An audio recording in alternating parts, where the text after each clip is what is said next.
그럼 다들 준비가 되셨다면은 패널 토론 시작할까요? 좋습니다. 네, 그러면 첫 번째 질문부터 시작하겠습니다. 파울라 폰테님께 먼저 질문을 드리겠습니다. 폰테님, 노르딕 에코 디자인 프로그램의 실질적인 예시를 들어주시겠어요? 한국과 그 이외 다른 분들께 영감을 줄 수 있는 예시 들어주시면 감사하겠습니다. 네, 질문 감사합니다. 저한테 질문을 주시는 거라면 네, 전체 프로그램 자체가 영감을 주는 대상이라고 하겠는데요. 한국 전체에 적합하다고 하겠습니다. 비즈니스 관점에서 그렇습니다.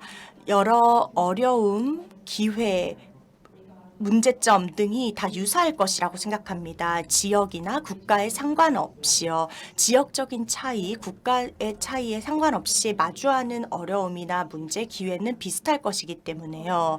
협력, 교류, 경험 등이 굉장히 유효하게 작용할 것이라고 생각합니다.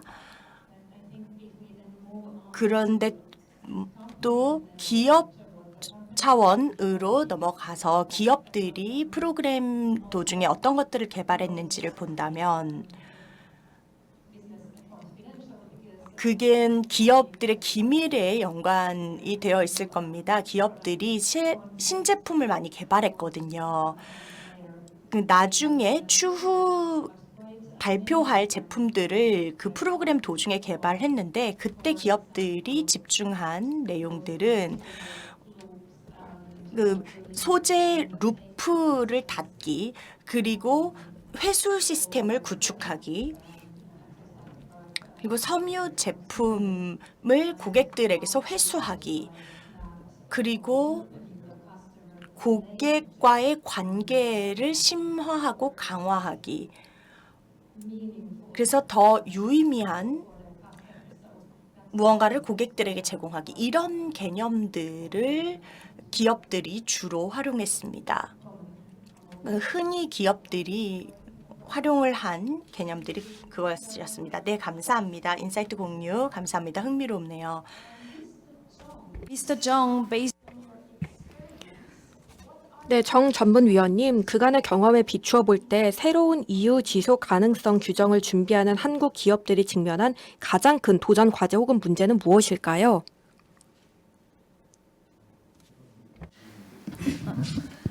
you have the mic. Yeah.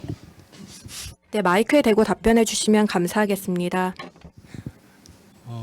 아니 준비를 많이 하는 기업들이 있습니다. 제가 설명할 때 너무 극단적으로 말씀을 드린 것 같은데 아까도 말씀드렸다시피 빨리빨리 준비하는 기업들도 많고요. 다만 이제 효성에서도 말씀드렸는데 어느 생태계라는 것이 어느 한쪽만 만들어진다고 해서 그게 완성되는 구조는 아니라서 현재 제품하는 기술들이 개발되고 있다면 그 앞쪽에 정책적으로 수거라든지 그다음에 그 수거를 해서 분류할 수 있는 행정적인 토대도 마련이 돼야 되고 그에 따른 인프라도 있어야 되고 한데 그런 부분들이 지금 없는 거죠. 그래서 뭐 할 수 있는 그 하고 있는 기업들의 그 기업들을 하나하나 설명하기는 힘들지만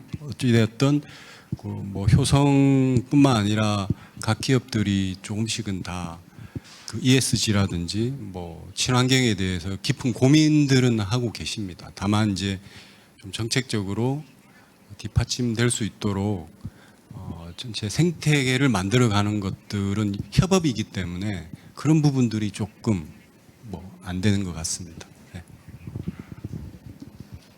Thank you very much. 네, 답변 감사합니다. 네, 혹시 이 토픽에 대해서 최종인 팀장님도 뭔가 말씀해 주실 내용이 있으실까요? 네, 마이크를 최종인 팀장님께 넘겨주시면 감사하겠습니다.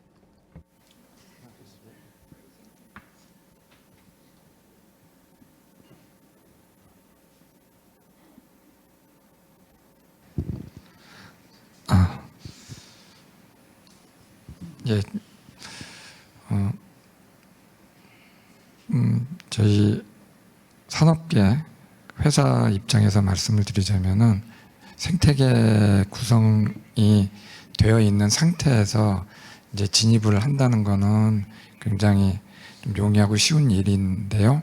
그 측면을 다시 분해해서 말씀을 드리면은 이미 구성되어 있다는 거는 거기에 대한 경제성, 그러니까 회사로 따지면 수익이 충분히 날 수 있는 사업이라는 게 판단이 되는데, 근데 이 회사 입장에서는 처음 시도하는 일이면은 거기에 대해서 이제 의미 있는 경제성을 찾기가 굉장히 어렵습니다. 그래서 경영하시는 분들의 입장, 그리고 저희 같이 이제 직접 생산할 회사 입장에서는 그 경제성이 돼 있지 않은 걸 감수하고 처음에 들어가야 되니까 그 문제가 제일 사업을 할 때 걸리고, 그리고 그거를 뒷받침해 줄 수 있는 그 정부 차원의 아니면은 좀 더 넓은 어떤 규제라든가 아니면 지원 측면의 것들이 있어야지 그것들을 좀 더 부담을 덜고 참여할 수 있지 않나 싶습니다. 그래서 이제 생태계 구성을 말씀드릴 때 사실은 더 먼저 말씀드리고 싶었던 게 이 전체적인 어떤 규제, 정부의 정책이나 아니면은 이 지원 사업이 좀 같이 있어야지 이것들이 처음에 쉽게 진입을 할 수 있는 그런 생태계 구성이 되겠다는 말씀을 드리고 싶었습니다.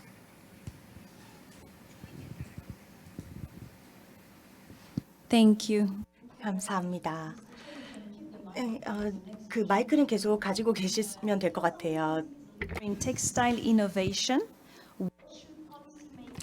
효성 TNC는 섬유 혁신을 선도하는 기업입니다. 섬유의 순환성으로서의 전환을 가속화하기 위해서 정책 입안자와 기업 리더는 앞으로 2, 3년 동안 무엇을 가장 우선시하는 게 좋을까요? 굉장히 어려운 질문인데요. I'm sorry. I'm so sorry.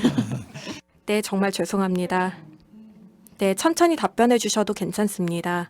그 앞서서 말씀드렸던 거하고 유사하게 일단 생태계가 구성이 되려고 하면은 거기에 대한 지원이 많이 필요할 것 같습니다. 그 지원은 이제 딴 것보다도 이것들을 쓸 수 있는 만들어지는 제품들을 쉽게 쓸 수 있는 그런 동기가 될 수 있는 그런 지원이 필요할 것 같고요. 그런 정책이 필요할 것 같습니다. 그런 면에 있어서 지금 제가 말씀드리고 싶은 거는 요 유럽에서의 에코 디자인 또는 뭐 아니면 DPP 같은 그런 패스트푸드의 정책이 상당히 빠르게 그리고 좀 더 확실하게 진행이 된다고 하면은 그런 규제나 아니면은 지원 정책이 어떤 제한이 이제 오히려 개발하는 데 동기가 많이 되고 생태계를 구성하는 데서 많이 될 텐데 예상보다 좀 빨리 안 되고 있는 그런 측면이 실제 개발하고 있는 산업계에서 이제 결정을 좀 미루게 하고 그리고 좀 더 천천히 하게 하는 그런 요인이 되지 않을까 싶습니다.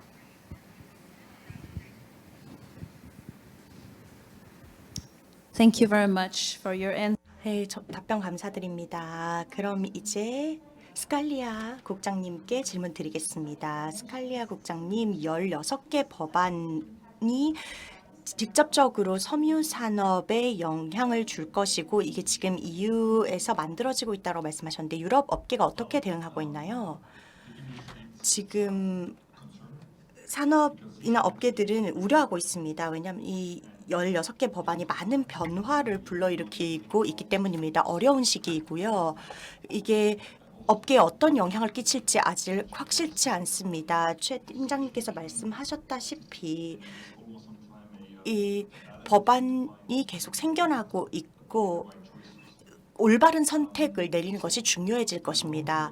그래서 사실 특히 디지털 제품 여권의 DPP에 대해서도 비용이 어느 정도 들지에 대한 질문도 있고요. 어떤 혜택이 있을지에 대한 질문도 나오고 있습니다. 이런 질문들에 대한 답변, 해결책도 필요할 것이고 그리고 사실 많은 기업들이 선택을 내리려면은 전체적인 정보를 알아야 됩니다.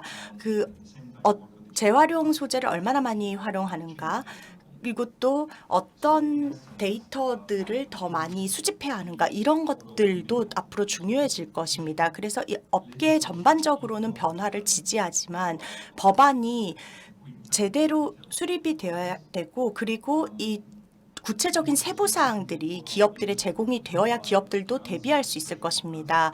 그리고 불확실성이 많기 때문에 그에 대한 답변을 계속 찾아 나가야 될 텐데요. 사실 그냥 2년간 단순히 해라가 아니라 그 기업들은 여러 다양한 프로젝트 이니셔티브에서 얻은 교훈들을 적극적으로 활용해야 할 것이고요. 네, 그래서 정책 기반자들에게 그 의견을 제시해야 할 것입니다. 네, 답변이 있길 바랍니다. 네, 좋은 답변 감사드립니다. 네, 그리고 한 가지 질문을 더 드리고 싶어요. 이 법안이 한국과 글로벌 가치 사슬에 어떤 영향을 끼칠 것이라고 생각하시나요? 사실 DPP에 대한 논의가 하루 이틀 사이에 저희 이틀간 많이 나왔던 것은 우연의 일치가 아닙니다. DPP는 모든 브랜드가 가치 사슬 전반에 걸친 정보를 수집해야 합니다. 그래야지 DPP를 구축할 수 있습니다. 한국에서 저희가 10억 유로 상당의 섬유 의류를 수입하는데요. 그러면은 상당한 정보를 필요로 할 것입니다. 또 다른 지역, 중국, 일본, 미국에 또 DPP가 이제 유럽에서 처음으로 도입이 된다면 이 국가들에도 영향을 미치게 될 텐데요.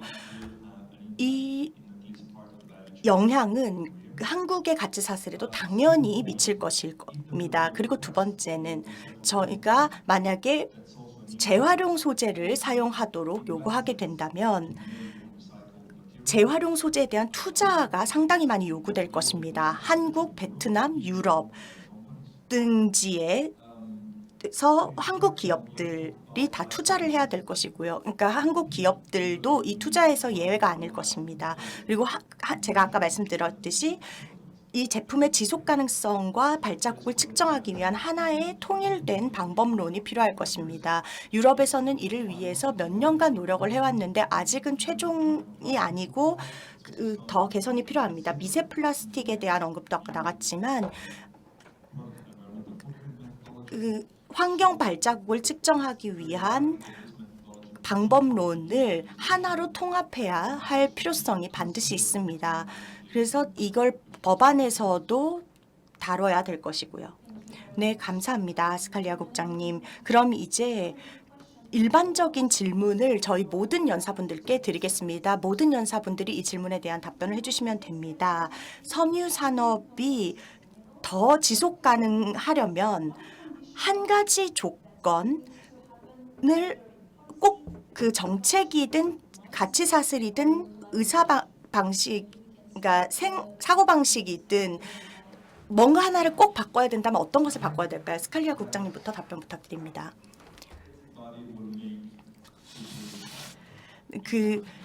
이 전환에서는 그 가치 사슬의 한 부분만 바꾸는 것이 아니고요. 고객도 지속 가능성에 대한 관심이 있어야 하고 인류로 더 지불할 의사가 있어야 합니다. 지속 가능한 제품에 대해서요. 그런데 증거를 보면 데이터를 보면 그렇지 않습니다. 더 저렴한 제품이 더 많이 판매가 되는 것이 현실입니다. 브랜드와 리테일러는 이 가치 사슬의 제조 부문에 대한 수요를 늘려나가야 됩니다. 근데 아무도 사고 싶어하는 고객이 없다면 성공하지 못할 것입니다. 그리고 제조 업체들도 이 브랜드의 솔루션들을 제공하려는 리스크를 감수해야 하고요. 그래서 고객부터, 그러니까 소비자부터 브랜드, 제조업체 모두가 각자의 역할을 해야 할 것이라고 생각합니다. 네, 감사합니다. 스칼리아 국장님. 마이크를 최 팀장님이나 정 위원님께 넘겨주시겠어요?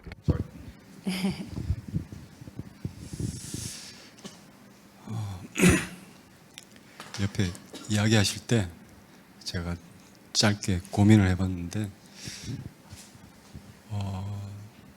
그냥 해도 되고 안 해도 되고라는 것보다는 이제 국내 섬유 산업은 어떻든 제가 앞서 설명드린 대로 대체적으로 다 수출을 해서 그 재원을 확보하고 다시 기술 개발해서 다시 수출하는 구조라고 생각이 듭니다.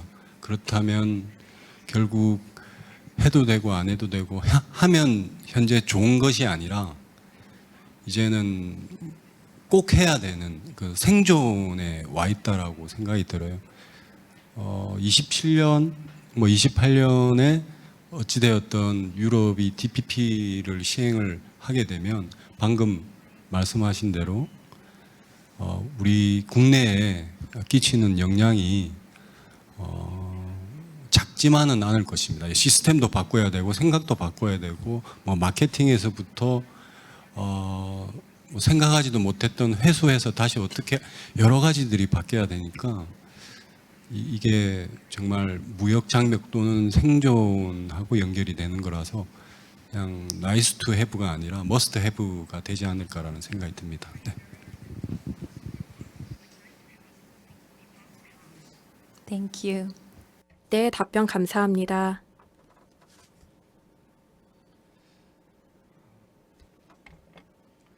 코로나 때 그 코비드 19 때 생각을 해보면은 모든 분들이 익숙지 않은 상태에서 갑자기 격리되고 그리고 떨어진 상황이 되니까 그동안 생각도 못했던 화상회의라든가 아니면 집에서 이제 혼자서 운동을 한다든가 하는 생활 방식의 변화가 갑자기 일어났습니다. 그리고 하고 싶지 않았는데도 해보니까 어떤 면에서는 굉장히 익숙해졌죠. 모든 분들이 이제 바뀐 변화에 이제 익숙해졌고요.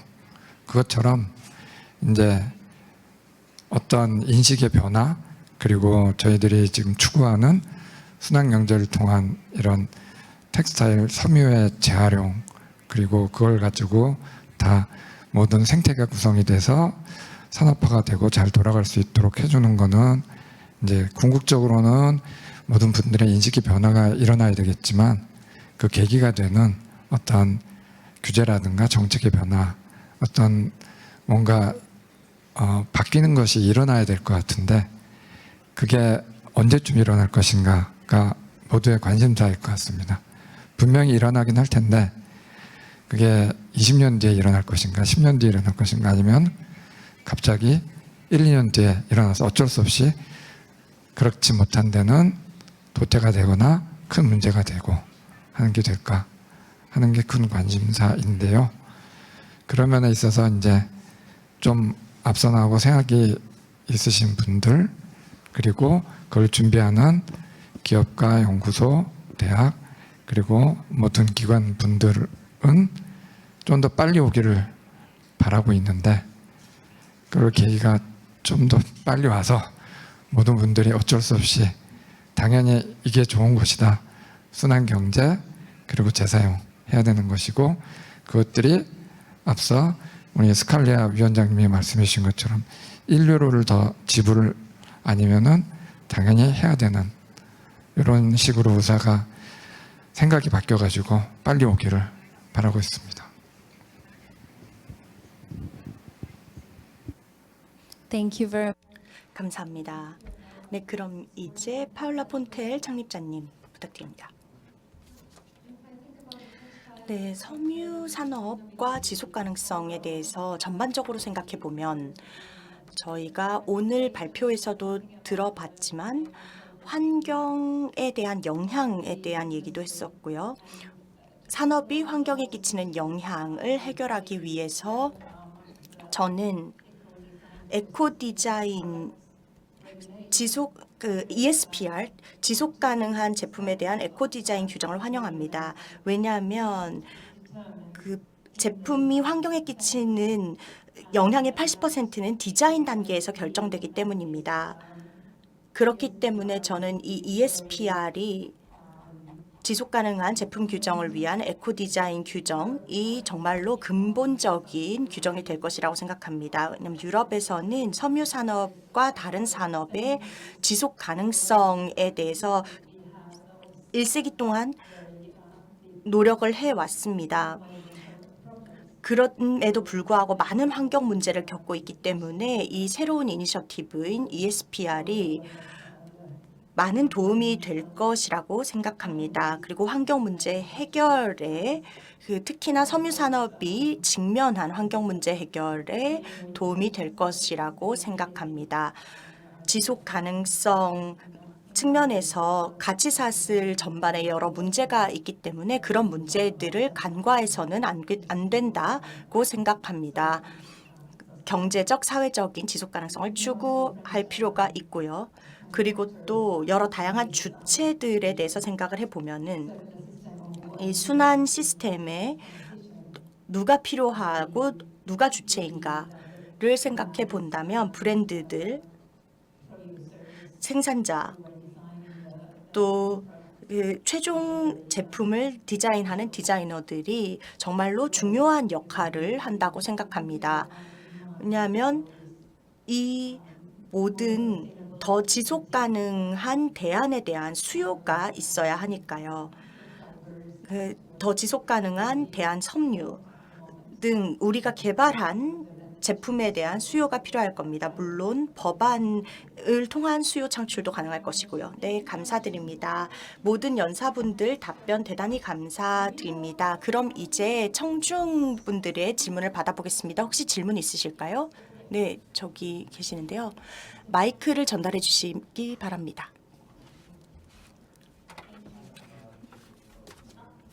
마이크가 작동이 되나요?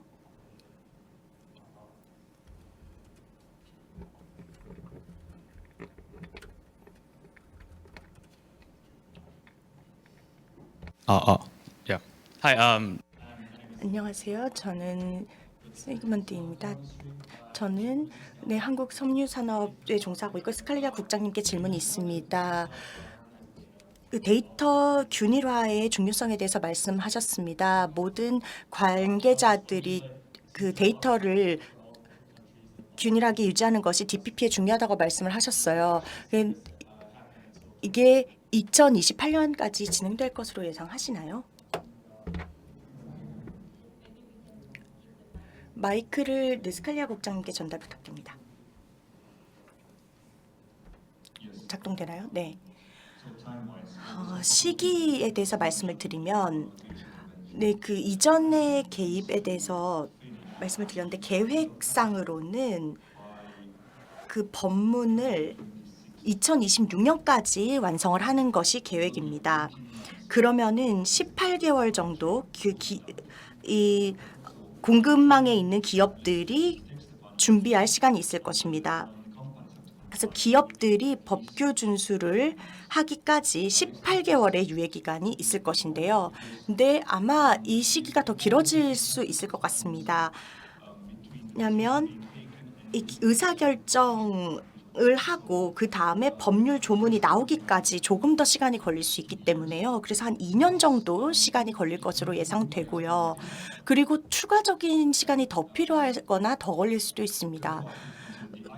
그 IT 부분과 콘텐츠 내용 부분을 다 고려했을 때요. IT 인프라는 올해 내에 다 구축이 될 겁니다. 그래서 DPP에서 어떤 것을 통해서 소통할지는 올해 안에 결정이 될 건데요. 공급망이 이 콘텐츠를 다 사용할 만큼 준비가 될 것이냐, 그게 어려운 부분이거든요.